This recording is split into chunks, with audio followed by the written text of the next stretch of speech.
ከዚያ በኋላ ሰርጉ መዘጋጀት ጀመረ። ድግስ ይደገስ ጀመር። የዛሩጣ ጓደኞች መልኳን አሳመሯት፣ ገላዋን አጠቧት። ሰርጉ የተደገሰው በአንድ ሰው ቤት ጓዳ ውስጥ ነበር። ከሰዓት በኋላ ሙሽራው ሄቼቤሬ ጥቁር በጥቁር የሆነ ልብስ ለብሶ ከነሚዜዎቹ መጣ። ለሷ ጥሎሽ 30 የባቄላ 20 የሽምብራ ፍሬዎች አመጣላት።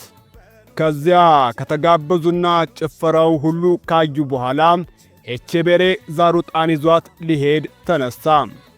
ከሜዳቸው በፊት ዛሩጣ ከእናትና ከአባቷ ለመሰናበት ወደ እነሱ ቀረበች።